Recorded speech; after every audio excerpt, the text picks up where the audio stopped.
I've met so many incredible people in so many different areas of the veterinary profession with different stories and different paths and different reality that I think it helped me grow as a veterinarian. Because the veterinarian is not all about medicine, right? Like most of us have got that part down. Welcome to Vet Life Reimagined. Our guest today is Dr. Brian Bourquin, the president of the Not One More Vet Association, also called NOMV, and owner of 5 small animal practices around the Boston area. If I had to narrow down what he shares with us to a single theme, I would say mentorship. Brian expresses his love for the veterinary profession, and a lot of it is through the people who have supported him, and now in his current career phase where he is devoting most of his time to mentoring others, either in his practices or through the multiple organizations he is part of. You will learn a lot either if you consider yourself more in the mentee stage or in the mentor stage. At the beginning of the episode, you will learn questions to ask yourself or help others answer to understand what vet school might be best for them, how to pick your first job as a veterinarian. Then Brian explains how mentors helped him learn through his career mistakes to get to now where he has never been more fulfilled in his veterinary career. So let's get to the conversation with Dr. B. When did you know you wanted to get into veterinary medicine? I'm one of those very non-originals who would have always wanted to be. My parents joked that one of the first words out of my mouth was veterinarian, which I think was a very big word since I couldn't say the word onion. But yeah, both my grandparents were dairy farmers. I grew up around animals. I didn't realize that not everyone had cows in their backyard until I was probably in elementary school. So, kittens or baby calves, just the whole 9 yards. And I knew that I wanted to be involved with them somehow. And then I remember, I don't know what age I was, but like seeing a cow delivered. And I was like, okay, well, maybe not so much the large animal part. We'll hang out with the kittens and the puppies. And kind of the rest was history. Yeah. Well, very cool. Now, when you were starting to look at getting into vet school, did you have an idea? You mentioned cats and dogs maybe. Did that kind of fluctuate, change? Did you explore throughout vet school? No, not at all. I mean, unfortunately, the production side of veterinary medicine is not super great. So once again, at a fairly early age, when I realized that my little veal cat friends were not actually going off to another farm, that they were no longer with us, that pretty much killed large animal medicine for me. There weren't small hoof stocks, so I didn't know about goats and sheep. So it was basically dairy cow and the occasional horse. And otherwise, it was all dogs and cats. So I worked for a veterinarian, small animal veterinarian, I think from the age of 14 on, and just quickly realized, was drawn to, oh, I love the animals. I do love the animals, but also just seeing the connection between the animal and at that time we called them owners, but now a pet parent, and just how you can really make a difference in someone's life. Where I grew up was very rural. And, for some people who had lost family members, I mean, really their pet was their connection to life. And, seeing the joy and sometimes the sadness when something happened to one of those pets just really became the connection. I'm a disgusting extrovert. I mean, I'm happy I get my energy from people. And so being able to see that I could make a change, or the veterinarian I work for could make a change. I don't know if I was making much of a change back then. Just even cemented even more that it was the profession I wanted. And yeah, it was dogs. Well, I was going to run it right. I mean, when I was 6, that was going to be the first job. I was going to single-handedly run the Cincinnati Zoo and feed all the animals myself. But then, reality struck later in life, and I became mainly small animal focused with what I thought at the time was going to be exotics, which didn't really turn out that way, but that was the original plan. Yeah. So just on that note with the exotics, it says it didn't turn out. Is that just because there weren't very many in the rural setting, or decided over? Yeah, so I mean, that was always the idea. So, literally I was going to go into what I thought zoo medicine, and I kept that track kind of through that school. I mean, Cornell didn't allow us to officially track, right? So we had to do large animal, small animal, but any externship I had, any extra classes, I wasn't taking horse floating of teeth. I was taking small ruminants, or I was taking, pocket pet. And then my externships I did the Royal Vet School in London, their exotics department, exotics at Angel Memorial, exotics at AMC in New York. There's some of the best programs. And then I actually did a zoo rotation, and I hated every minute of it. It was not my dream of feeding all the animals at the Cincinnati Zoo. The zookeepers, really the ones who are personally involved with the animals. And to me, at least in my short period review, it was a lot of paper pushing. It was a lot of bureaucracy. And truth be told, well, yes, I think there's a place for zoos. And I know that I don't want to get out of soapbox here. I don't know that we still are doing the best job at them. I think it's way better now than it was 20 years ago. But, seeing the pacing of the large cat and their wolves, everything's anesthetized to work with it. It just quickly was not where I saw my passion. And then when you get out in the real world and you're not working with amazing veterinarians and amazing techs who know how to hold an exotic pet and know what they're doing, and suddenly that burden is on your shoulder. I think I had one parakeet where I almost chopped off its nail because the person didn't hold it right. And I said, what? I think I can stick with dogs and cats and be happy. I'll watch those shows on TV. And so that was the end of my outro. I have huge mad props to those who do it. And especially in this day and age where the medicine is so advanced, and you used to be that it was kind of like the MacGyver of veterinary medicine was doing exotics, and it comes so far. But I really feel like to do it right, it needs to be pretty much what you have to do. And I still love my dogs and cats. So very long-winded answer to your question, but that's kind of where exotics came and went. Yeah, no, that's very good. My personal story is not too different as well. I came in wanting to do zoo and marine mammal and conservation. And all through vet school, I was pursuing those things, but I was noticing the same things that you were on what the veterinarian is actually doing in these settings is not what I was wanting to do. And so you start to transition. Oh, okay. So let's keep exploring and seeing what else is out there and where can I thrive and be happy at the same time. So all of those are great observations, and it's perfectly fine to change your mind. This could be the PSA for any young vet students who are listening to this program. They can reach out to us. They can tell them what the real story is. Because now I look back and I'm like, well, that was fun and stuff. I had some really cool things. Had I been able to put that time and energy into maybe more internal medicine or, God forbid, ophthalmology, like AI. There's other ways where I look back and I'm like, wow, had I, you say if I could talk to little me, I may say, you know what, maybe skip pocket pets and spend a little bit more time on ophthalmology. But this is going to be our public service announcement for not to crush people's dream, right? Dream big.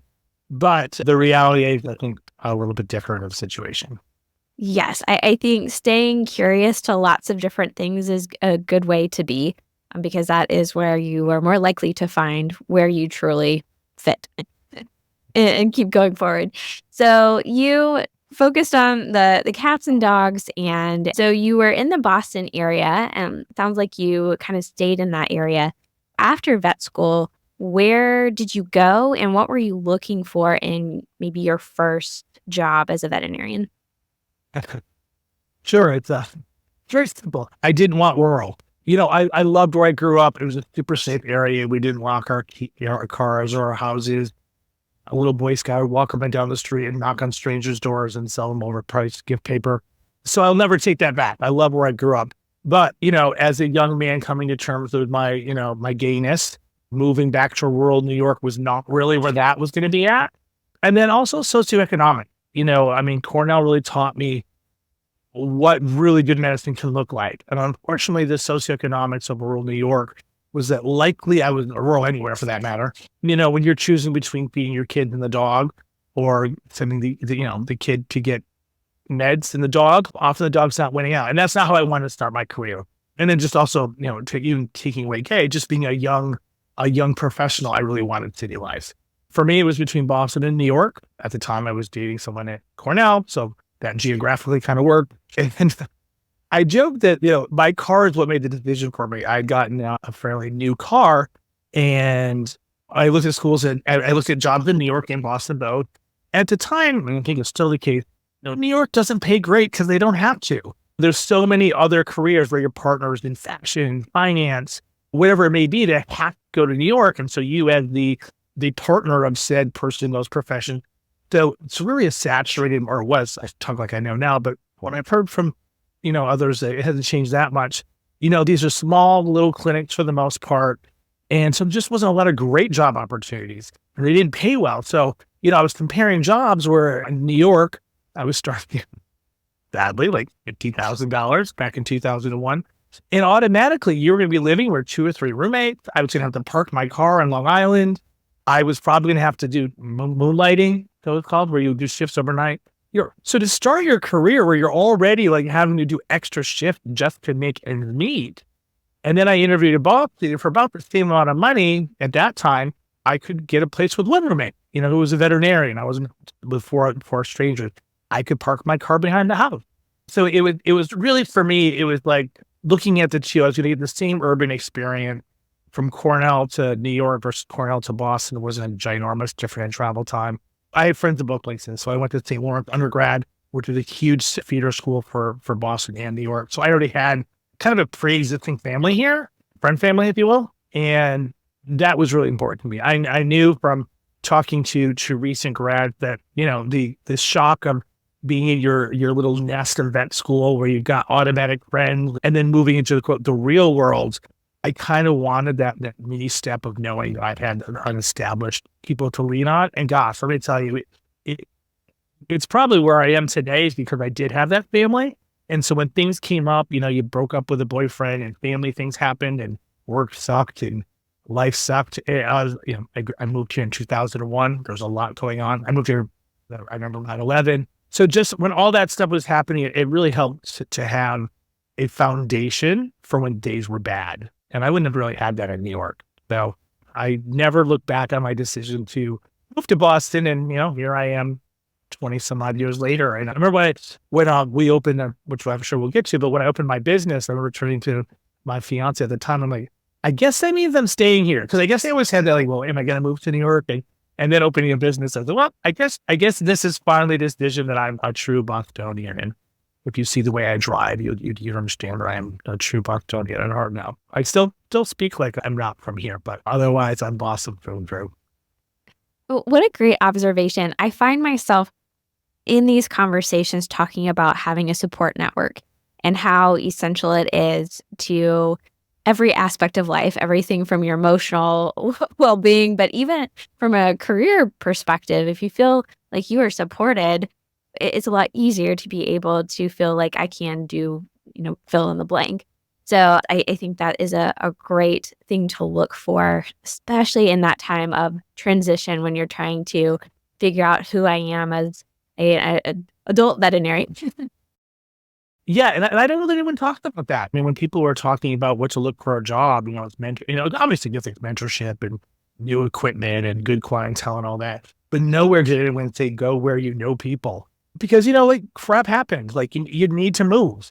And, most beginning jobs, you didn't have extra money to move. So your friends were your movers. You need shoulders to cry on. I moved here and I lost my cat to lung cancer, 3 months after moving here, trying to get through that. So, I lived with a classmate who was a veterinarian. So having that, and she was going through an internship. So we both kind of had each other. And I don't know that those are things that I hope maybe in this day and age in vet school they do, but going somewhere where you know something or there's just some type of support system. And especially if things aren't going well at work, if you're moving but you're moving primarily for a job, which is what most of us do or an internship. If things aren't going well there, then who do you talk to? I mean, mom's on the phone, but if you need a shoulder to cry on, I think it is important and something that I try to, when we have, so we had a number of kids, I should say kids, young adults who have been with us for externships, and then they look at me for advice. It's one of the things I talk about, like when you're looking at other areas, to talk about where else to go. Yeah, no, great. Well, on that note, since you have worked with a lot of younger veterinarians and we're kind of talking about that early stage, what are some other big things that you have found are really valuable to know being that young veterinarian figuring out yourself and what you like to do in vet med? Yes. So go somewhere where you know people. A big thing that we talk about is to do internship versus not to do internship, right? Like that's where kind of my vet students are at. Those who are applying to vet school, we talk about the geography, we talk about the support systems, we talk about comfortability with the area. So for example, young students who are applying to the island, and which I think is a great opportunity, but talking to them about, vet school is hard enough. Imagine having to adapt to a different culture and getting to the island. And then we make a list of like, what are you looking for in a school? Is it the academics? Is it location? All that stuff. So that's some of the stuff I talked to. And as far as internships, many of the schools, my understanding is they still really push the internships, which is, I think, great. You want to be a surgeon or you want to be a neurologist, like obviously that's the only path toward that. But if you're doing it because you're nervous about starting out on your own, well, I think we really need to talk about the dollars and cents of that. And so I will also have a conversation with, I remember that day sitting in the auditorium at Cornell the day before graduation, and they handed you a little folder, and it was like, well, here's how much you borrowed, which, fortunately, I think most of us knew that. And here's what you're going to pay back with interest. And I was like, holy moly. And for me, like, I just paid off my loan last year.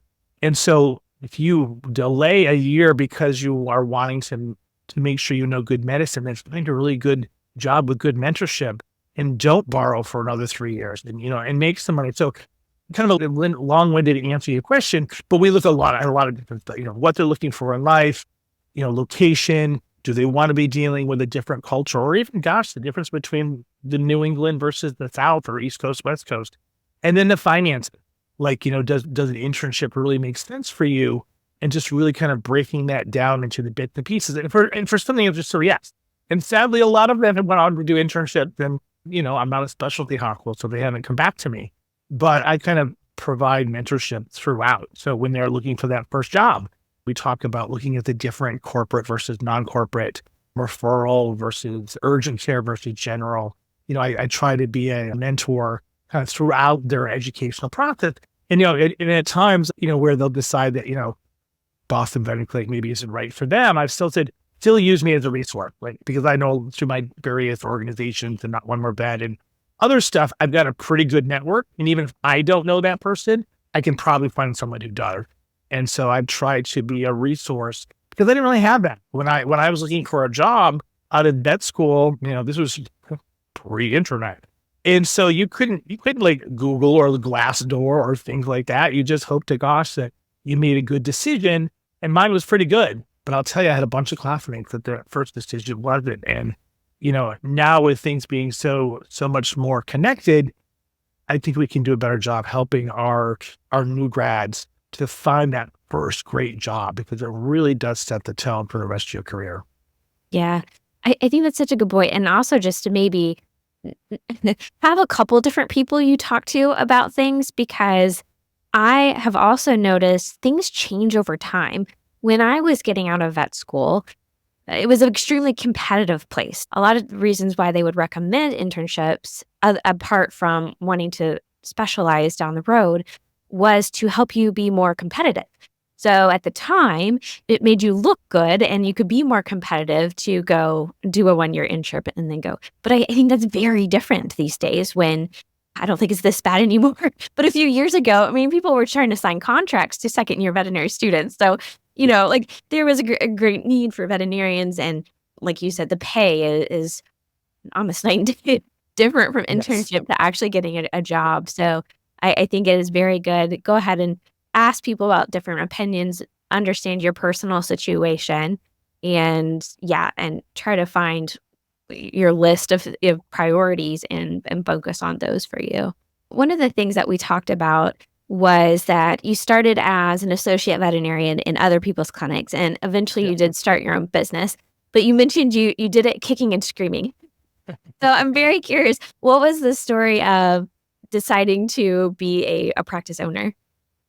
Sure. Well, I still come from the economy, especially coming from rural New York, where kind of the accepted protocol was you go and work for SteadNet, and eventually they would retire and they would sell to you, right? Like that was kind of the model.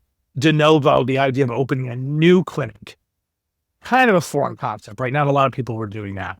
And so I followed the traditional model. I worked for someone for 5-6 years. And as often is the case, that first job, it's hard to ever really get to a point where you are making enough that you can stay there, right? Like it was economics at the time, especially in our urban practice where there are already a few partners.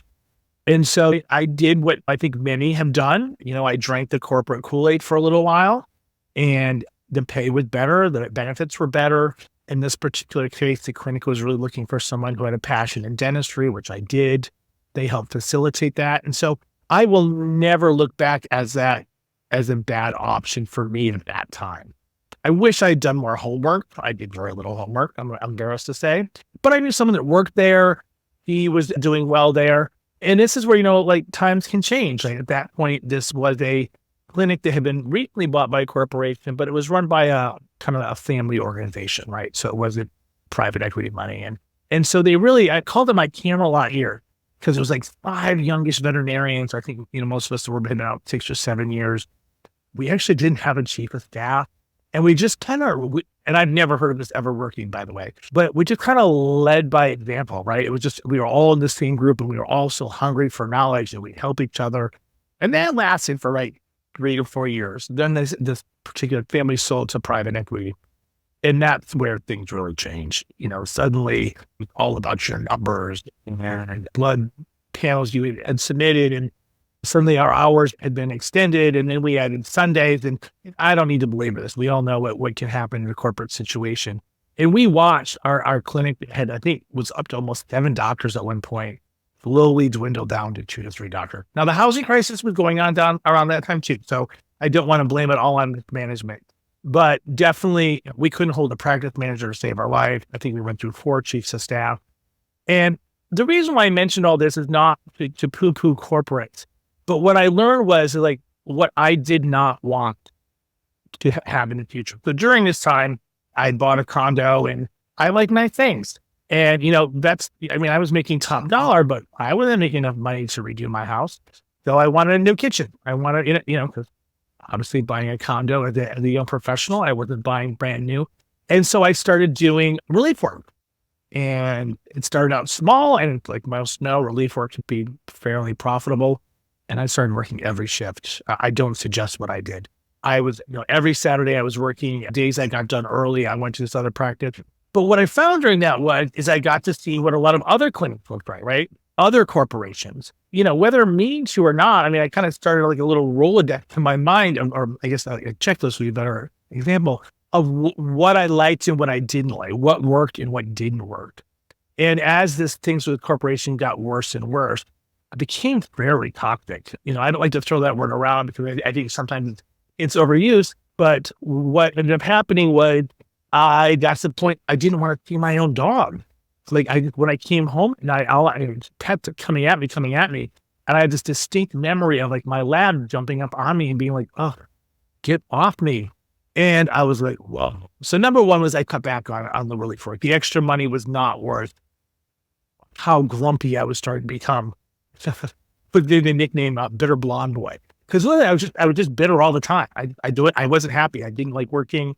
It was literally almost like a time clock for me. And so as things got worse and worse at this practice and the management just wasn't working and it was no longer Camelot, most of my friends were no longer there. It was solely just a job.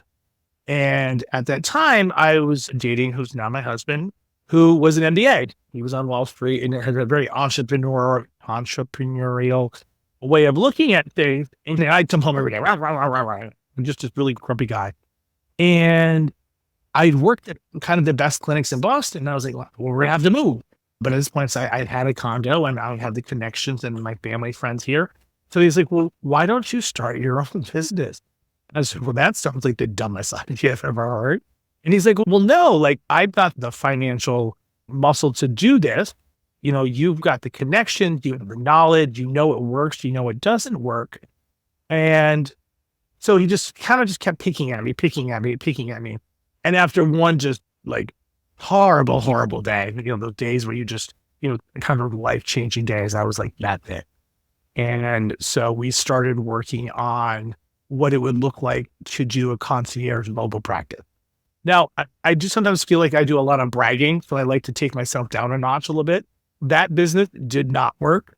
The name of it was Dr. B's Concierge Veterinary Home Care, which is the longest darn name you've ever had. I said that's why you should never do a focus group with a bunch of white guys sitting around drinking wine, because if anyone had stopped to think about just how pompous a name it was, it didn't work. But what it did is it got me out of that corporation, right? It got me out on my own. It got me starting thinking like a business person versus the veterinarian. They don't have to be mutually exclusive. They can be together. And what I also learned quickly by doing the concierge home visits was kind of fear-free before it had this fancy name, right? So we started doing things differently. I saw in a home setting, I could get away with a lot more than I had in this other clinic. I had already stopped scruffing cats at this point. It just didn't seem wise to me. We stopped doing kind of doggy takedowns for nail trims and some of that stuff. So I was already philosophically kind of doing fear-free before there was a word for it, gentle handling, if you will, from Sophia Yin. And also, when a family entrusts you to come in their house and take care of their pet, and then it's time for a dentistry or a surgery, and now you're referring it away to someone else when you're their trusted veterinarian, there just was a mismatch for me, right? It just didn't work. So fairly quickly, I was like, I love the ability to work with pets not so scared, but I can't not have a clinic. So we started working for a brick and mortar. And at the time, there were a couple banks, and then they still exist, who are very willing to give money to veterinarians. We are a very safe bet. We tend to be very risk adverse as a profession. And so banks are very happy to give us money. And they did. And I looked at a lot of crappy, scary places that I wouldn't want to send my worst pet to. But then we found a place that was not too far from where I began my career, an area where I felt comfortable. It's where I lived. And it had parking. When you talk about things that delineate you from other practices, it had parking. And so we signed a lease. And, I'll tell you, I don't think I released my breath for a year. I was terrified. I was scared. I didn't think we were going to make it. And I remember the day when I turned to Paul and I said, can I relax now? He said, yes, you can relax now. And so we started out as a scrappy little clinic with myself and another doctor who worked solely on her production, which I wouldn't suggest for anyone, but the only way it would work at that time. We had one CSR. Oh, no, she was a receptionist. We didn't even call her CSR, and a tech. And I was a horrible boss. This is where I had taken all the bad stuff I learned and said I wasn't going to do. And I did a lot of it myself. I was on a power trip. But I learned to become a leader, and our reputation got better, and we did some good medicine, and we got known for doing the extra steps. We got known for fear-free. We were the first fear-free accredited clinic in Boston, second only in Massachusetts. We got beat up by someone who was only 2 employees. Still, they get the distinction, but I think we get almost first one in Boston. And with that really good reputation, word of mouth, also I was a known entity, and we did everything. I was going to the neighborhood barbecues and picnics, and I was hanging on dog barks and, anybody say shaking hands and kissing babies. I was playing fetch and doing all this stuff and just really learning what people wanted. So that was the other side of it, right? I knew on the veterinary side what I wanted, but we started asking, what did the clients want? What was important to them? We had half-an-hour appointments from the beginning so we could take the time, and we charged accordingly. We realized that there was a deficit as far as giving that extended care appointment for those who really wanted to pay for that. And we've held true to that. So I think I answered all your question there. I kind of babbled for a while, but that was the kicking and screaming. And then there was the no breathing.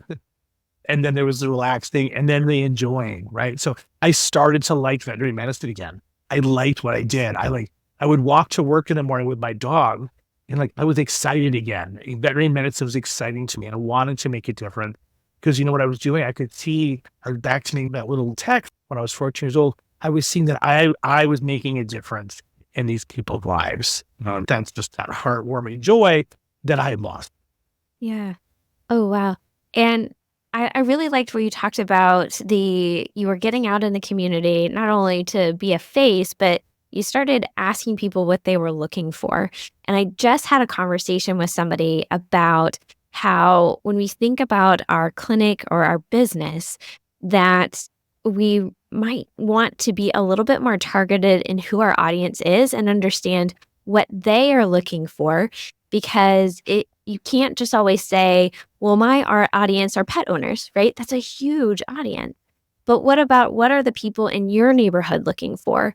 And so what were you finding that people were, I know you mentioned maybe that they were looking for a little bit more time taken in the appointment, but were there other things that you were starting to hear from them that they were looking for in a veterinary clinic?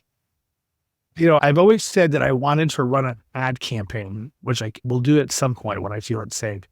that at Boston Veterinary Clinic, we don't have owners, we have pet parents.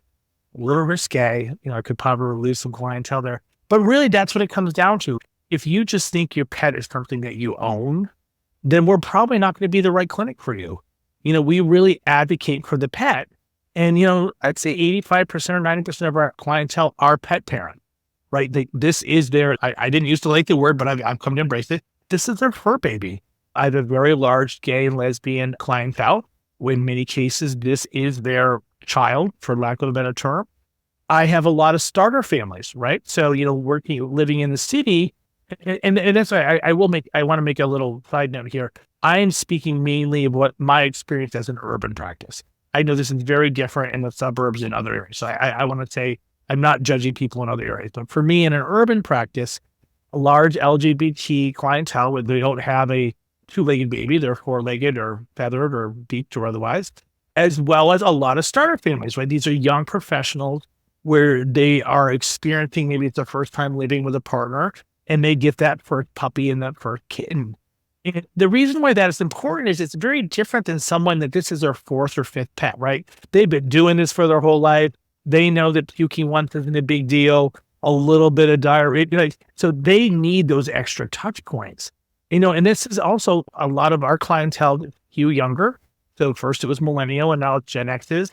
I don't have a lot of boomers. I have some, but not a lot. We get some empty nesters, but this is a generation of information. They come in with so much information, so many questions. And so, whereas the veterinarian used to be 90% of their animal knowledge came from the veterinarian, now there's 100 sources. And so we actually, when you do ads, you kind of pick who your target audience is. And for us, it's a single young professional that this is their first pet. And these are the people who want the extra touch points. They don't want to wait till tomorrow for blood work result. They want things statted. They want the result yesterday, right? Because this is the time of instant information. And so that's a very different look. Oh, we'll send the blood work off and I'll get back to you in a couple of days. Or let's see how it goes. We'll do x-ray tomorrow if we need to. No, most of my clientele, they want it done that day. Sometimes taking that extra day off is a bigger deal than, I took my day off today for Fluffy or Fido. Let's get it all done. And they're also willing to pay for that. So, in my neck of the woods, most of my clientele is fairly, does well enough money-wise, right? So, and there's exceptions, of course, to the rule, and we always give different options, but a lot of times money is not as big an object, and we've learned that about millennials and what looks like Gen X's is that they will go without for their pets. And then the other thing is, fear-free, gentle handling, whatever you want to call it. We definitely, all 5 of our clinics are accredited. So all 5, we use pre-veterinary pharmaceuticals. We sedate when necessary. We will do 3 visits in where other places may have done in 1 to help the animal will actually have some say, if you will. Say is not the right word. But if we're going to be doing blood work on them, let them be okay with it.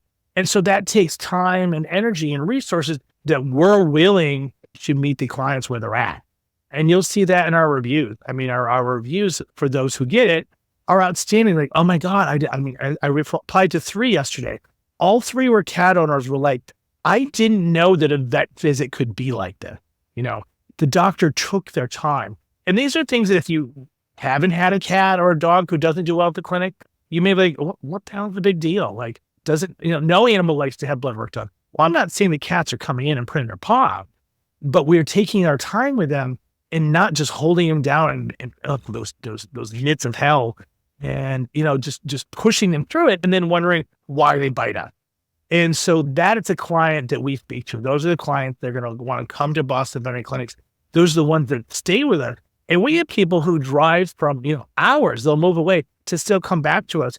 Or I've had clients who literally on the West Coast and will still do telemedicine with me within the year, and all the legal ramifications, because they want to hear my way of thinking of things or our way of thinking of things. And so that's the clientele that is going to be drawn to us.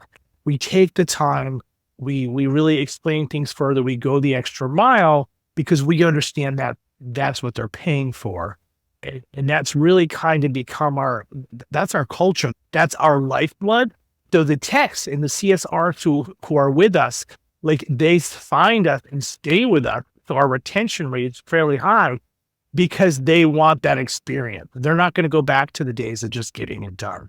They want to be able to take their time with the patient and with the pet parent and to explain things and to have those touch points. We are not vaccinarians, or, you're not just going to come in and boom, boom, boom, get vaccine. We can for those who want it, but most are coming because they want that expert explanation. They want to get the notes. They want us to go over the blood work with them.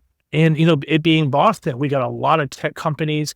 You talked about when the vaccines were made, right, for COVID. Moderna is right here in Boston. Pfizer's here in Boston. So sometimes we talk about vaccines like, oh, yeah, I worked on that. So, that's also our clientele is they're going to demand excellence. There's no BSing, nor would we want to. Yeah. And I can only imagine that as you are taking more time, you're explaining things, you're also building really great relationships. You talked about people who move and still drive all the way to come and see you. And it sounds like, especially being an extrovert, where being around people gives you energy, those relationships, not only within the clinic, but also with your clients is probably really, really valuable and why people want to stay. Yes. So the mothership, as we call it, or Bay Village, was our first clinic. And I lived in that community. And there's really literally not room for me in that building anymore. It's a smaller clinic and it's full of doctors. But, I would say go in there from time to time. And, I was in there, I just popped in like for 10 minutes. And in that time, I saw 3 longstanding clients, they come up and they'll hug me and we're so happy for your success. So we truly are a part of the community. And I touched on that a little bit, but it's advice I'd give to anybody who's listening to this. Any way that you can ingratiate yourself in the community, I think it's so important. I feel like I'm still a cheerleader for veterinary medicine. I still think it's one of the best careers in the world. Yes, I think it needs some work in some ways, but I just still think it's an amazing, amazing career and profession. And for that reason, I like to give back. I grew up as a Boy Scout and church groups and all that business. And so we do so much. We go into buildings, we give pets first aid, we do yappy hours, we give money for all the kid different things. We can, care baskets, we give out gift cards. Because I think it's just so important to give back to the community that's done so much to support us. For us as an urban practice, we actually had to get permission to go into each one of our communities. It's a little kind of a zoning thing in Boston. So I think we are more intricately involved than other ones. And so for us, it's so important to give back. And I think it's also a great way to build clientele. When you talk about SEO and all that, that's all great. But it's also cool to go to the local fundraiser and you see your clientele there, right? And yes, some come up and oh, my cat did that. But for the most part, it's like, oh my God, Dr. Beatty, so good to see you. And now I'm teaching that to my associate and my medical directors, like get involved in the community. And, it starts to bring that shine back to veterinary medicine, right? Because when it becomes a drudge, like that's not good. That's not good for toxicity. That's not good for compassion fatigue. One of the things that we talk about in Not One More Vet is to really get back to the community. And you talked about giving back not only into your community, but you've also started really working more in organized veterinary medicine and giving back to the veterinary medicine. I think you joined NOMV, as you mentioned, back in 2020. But I've also kind of snooping on you a little bit. You've worked with a lot of different projects. I saw several specifically around mentorship. There's one with AHA and AVMA's Positive Pet Care Guide. So you've started to do a lot there too. So what got you interested in getting more involved in different organizations and such? I give you get an A+ for finding out about me. It started. I've always been a joiner, right? Something it's in my blood. But during COVID, there was a very scary time. Well, there was lots of scary time. But at one point, it looked like veterinarians were not going to be considered essential workers. It was very brief. Okay. But there was a time that we were not on the list. We actually were, I think, 20th on the list when it came down to it. We came out after bottle distributors. And I was flabbergasted by it. I was like, at one point, they were also talking about they were going to make us vaccinate. But I'm like, wait a minute, you're going to have us like recruit us basically from an emergency standpoint to vaccinate other people, which I'm not, that is what it is. But you're not going to like let us do our career of helping animals and knowing how important the human animal bond is and all these people like craft their home, let alone like sick pets. And I caught myself kind of going into that negative space from like complain. And I was like, well, Brian, instead of complaining about it, why don't you get involved with the NVMA? Don't be one of those jerks who sit on the sideline and point fingers. And so I reached out and I said, hey, what can I do to help? And they were like, wow, there's a director position over there. So I skipped all the beginning steps and jumped right to a director. And it's been fascinating. One, first, I give a lot of credit to anyone involved in organizing veterinary medicine. I realized there's a lot of red tape. And some of the things that we throw around, like, well, why can't they do this? Or why can't they do that? And why can't this pass? Is not as easy as you would think. Or maybe I was just naive. And a lot of it has very little to do with us. It has to do with the legislature and voting. And so, Massachusetts is one of these states where there's licensing for technicians that's been required. And I'm not going to even get into that on this, whether pro or con. I mean, I'm pro, and there's reasons for con. But just, I was like, well, how is this? Like, I'm just going to go in there and like, I'm going to just explain it to, I'm me and I'll convince everybody. And, there was 20 different arguments on every side. And then ultimately, it wasn't our call. The call was made in the legislature. And so, it's been very eye-opening to me, and it helps me understand better how I can be a conduit for change. And it's not just by going around and saying my piece or listening, surprising, right? Listening to what people have to say and trying to change minds, right? That's part one. My work with the Positive Pet Care Guide was through, that was a Banfield-backed project of which they asked all the major organizations to take part of. So I was the NOMV representative, and it was amazing. I mean, I was so happy to be in that project because I saw other people similar to me who were frustrated and looking for a way to make change. And so that particular guidelines were around a kind of a pledge between clients and us. So we all know during COVID, things got nasty, right? Like people just started treating, first we were saints and then we couldn't do anything right? We all know the productivity went way down with curbside, and there were so many angry pet parents. I think in general, it was an angry time for everyone, right? It was our first pandemic. It didn't come with a rule book, but some of that nasty behavior kind of continued. And we realized it wasn't always on the client side. There were some veterinarians who weren't necessarily behaving in the best way. And so basically the idea was to provide a pledge of how we would conduct ourselves and how the clients should conduct themselves. Because some clients said, well, we didn't know we couldn't swear at you. It seems like that's the basic premise, but it's fair enough. Like, okay, this is what you have to do. And so it was a really exciting project to be on. And then the AVMA mentorship guidelines, I'm very, very passionate about mentorship. I think it really it makes or breaks your life as a veterinarian. When you've got a good mentor, and I see how it goes well. Like, I think we're really good at it, BBC now. We struggled a little bit in the beginning. Once again, there's no rule book on mentorship. And if some of the stuff that was out there was pretty crappy and kind of old. So AVMA did this task force where we really sat down and re-examined. And this included, cultures, religion and people of color, and talking about all the different things where, you can't just say, yep, I'm a mentor. And that, it needs to be a collaboration, and that there needs to be a partnership. It can't just be like preaching and saying, do it my way or the highway. You really need to be able to give feedback, and you need to be able to take feedback, right? So when I look at some of my earlier mentorship positions, I don't know that I didn't always take feedback. We've had some examples of people like, well, that's not how I learn. Like, me going home and reading a book will work for you. I need to see it. I need to feel it. I need to touch it. I need to digest it.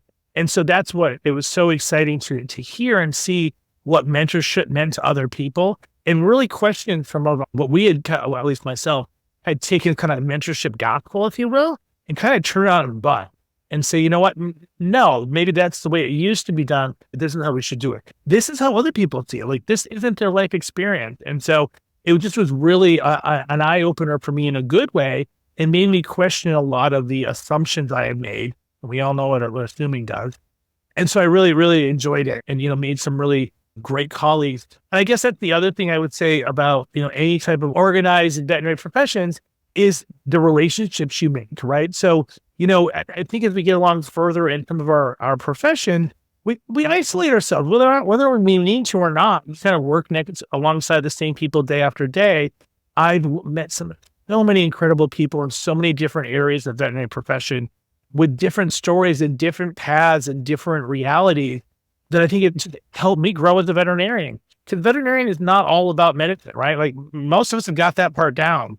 But, I use the word leader versus boss. I don't think I'm a boss anymore. I'm a leader. And that didn't happen overnight. And that happened by so many others like lifting me up and being there when I made mistakes and allowing me to make mistakes, how to learn from those mistakes and saying, hey, you know what? I dealt with that once. That's how I handled it. And you can't do that when you're on an island. And so that was a lovely, for something that I got into to kind of get my way, if you will, which is not the right reason to get into something. I've learned so much more. And now there's so many people I can call on for help and vice versa. Because now I could, I get, oh yeah, I've dealt with that. I've been involved with Andy Warwick's Uncharted veterinary community. And probably weekly, I have people reaching out like, hey, you've got 5 clinics. How did you get to number 2? And how do you deal with culture across things? And how do you do this and how do you do that? And so we become this like kind of support group in real time. Like, Vin and other things are great, but this is kind of like real people in real time for this stuff that you can't find in Injured or Little Millers or whatever the case may be. So, and then I can just go one more step on that. I would love to talk about Clear Blueprint with NOMV just briefly, because I think that's another area of, it's an accreditation that's based on mental wellness and mental health. We all know that's an area that we struggle in as veterinarians. And so, having a group like that is the other place where I really feel like I've been able to give back and make a difference. And once again, have met such amazing other people who want to help this profession. Because once again, it is a beautiful profession. I think you would say the same, but it's struggled. There's areas where we made mistakes and where we had taken missteps. And so to learn from those mistakes and to have others who have struggled and overcome, and we don't need to reinvent the wheel. So that's what I've gotten from NOMV as NOMV president. I now a lot more weight on my shoulders, but I get to do things like that and talk to people and discuss like what my challenges are. But I've come around on the other side of it, and I can say I love veterinary medicine again. Yeah. And on that note, you also mentioned that right now you feel maybe more fulfilled than you have yet in your career. And I don't think you're doing like complete full time as a clinical veterinarian. So what does your schedule kind of look like now? And why would you say that now you feel the most fulfilled ever? Sure. Yeah. I only pretend to play the part of a veterinarian now, at least as far as a clinical veterinarian. I'm not on the schedule any one day. I live in Brooklyn now, so I get to walk to work. On Tuesdays are where I see my VIPs, or sometimes the people the other vets won't see. I mentor in dentistry on Mondays, Wednesdays, and Thursdays. Fridays are pure admin. Tuesdays are meetings. Yeah, I'm not in the exam room. I do it enough so that I still feel like I can speak about it with some amount of authority. So, for example, if veterinarians are on vacation, like I'm actually seeing appointments tomorrow, but I look forward to it now. It's like, yay! It's almost like I don't want to say it's like play, because that's downplaying important work that vets do.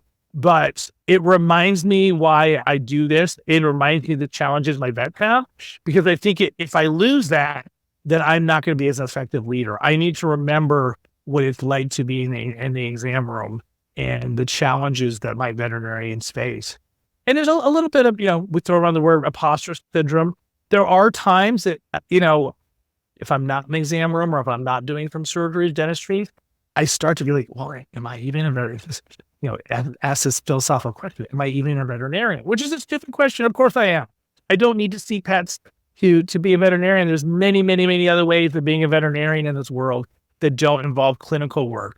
But, we do tend to be clinically focused, and I think sometimes can be a little judgy that way. So I've learned to embrace my non-clinicalness. And still, like, if one of my vets that I'm mentoring or one of the less experienced vets, they're still asking me questions, and I get to, be old Dr. B and give my wisdom and say, well, the last time I've seen 3 of those, and I still learn from that. That's the other part of it about mentorship is, I touched on it briefly, is that we should be learning from those that we are mentoring. They've gone through school sooner than us. They're likely more up on technology than us. They see different things than us. And so it should be a reciprocal relationship. But yeah, if you had told me that 20 years out, I would own 5 practices and be involved in 3 or 4 different professional organizations and saw animals on a Tuesday morning, I would have laughed. I mean, that would have never seemed to be my reality. I thought I'd be seeing 5 days worth of patients till the day I graduate. I'm graduating. Hello. Till the day I retired. But I'm happy with this. And I think I know for myself, I needed a change. I was getting close to burning out because I wasn't taking a break. I mean, I was doing the running the clinics and trying to be a full-time veterinarian. And for those who do it, like my hat goes off, but my gosh, I don't know how you've got time for anything else. And for me, my life was not full until I was able to go back to doing some charity work and nonprofit work and mentorship. Like that's where I am in my career now. And I think that's where I give best. And gosh forbid, I've slowed down. When I'm in the exam room, I'm like, blah, blah, blah, blah, blah, blah, blah. And, oh yeah, I got to examine the animal and, entering charges and things now that the vets who are in the thick of it can do faster. They don't want me in the exam room. Those texts are like, get out of the way, Dr. B, you slow it down. Though, I'm not as good at it. I'm better behind the scenes, advising and mentoring and saying, hey, I know someone who's seen this once. So that's where I'm at and I love it. And, it's where I imagine I will be till I do retire. Fantastic. Well, thank you so much for what you do. I've been very fascinated about learning more about NOMV too. I didn't realize how much that they did and all the different programs and everything. So love learning more about them. And so just before we wrap up, I have a final few questions for you to learn more about you. And so first of all, do you have a skill or an interest that maybe not a lot of people know about? Well, I have won many dance competitions, unofficial dance competitions, but I'm quite a dancer, and that's like freestyle, not like ballet or besides me, I'm obviously not ballet. But I've won many a contest in the veterinary dancing realm, and so I'm pretty good at it. Pretty good. My nickname is Tigger for many different reasons. I like to jump around. I'm always going. But if you saw me on the dance floor, Tigger definitely would come to mind. Okay, well, now everybody knows to look for you at the conference dance party. Fantastic. Is there something on your bucket list that you would like to do? Travel more, which it may sound cliche, but during COVID, we ended up becoming full-time parents. So prior to that, we only had, my husband had 2 daughters from his past marriage. We only had them on a weekend a month and a couple weeks of the summer. And they came to live with us full-time. And prior to that, we traveled a lot, my husband and I. And that really, between COVID and other things, it just really taken a back burner. And I miss it. I mean, I think one of the ways that you come to remember just how lucky we have it or how fortunate we are is sometimes to go visit other cultures and other things, because you can start to take things for granted. And I love meeting new people in different cultures in different places. Obviously, wildlife. I love to see animals in other areas. We were in Mexico a few weeks ago, first vacation we're taking this year, and I saw a coati, which it was like a scruffy coati. It's a Mexican raccoon, but the joy I get from seeing wildlife in its natural phase. I mean, you would think I'd never seen an animal before. I mean, I literally like screeching like, "Oh, coati," and I love that when that little kid in me comes out again, which doesn't happen so much in day-to-day stuff. But I miss traveling. I definitely miss the wildlife and new wildlife. And I'm excited to start embarking on some more of those trips in the years to come. Fantastic. And finally, what is something that you are very grateful for? I don't know if there's only one thing. I'm just grateful for everything. I mean, I think I'm incredibly blessed. I never would have imagined being where I am in this life. I guess the thing I'm most grateful for is I came to Massachusetts when I was in 8th grade. I was on a field trip to go whale watching. There was something called Project Me, which looking back was kind of an anti-drug program, although I didn't realize it was an anti-drug program. And she watched this little mini series, and we took a minibus from near Watertown, New York, all the way to Cape Cod, very long trip. And I remember walking the street from Provincetown, being really interested about what all this gay stuff was about, but then going out on a whale watch and being like, oh my God, this is still what I thought I want to do, exotics and all that stuff. And I said to myself, someday I'm going to live here. 2 years ago, we bought our home in Provincetown. And so I am my happy place. Giving that teary-eyed, talking about it is just like realizing that dream comes true. And guess what? I see. When I was flying home yesterday, I saw whales as we were leaving the airport, and I had just a little flashback to like, wow, it's come full circle. So I'm grateful for a lot, but I'm great I was able to make that dream come true. And you know what? Veterinary medicine is what made that dream come true for me.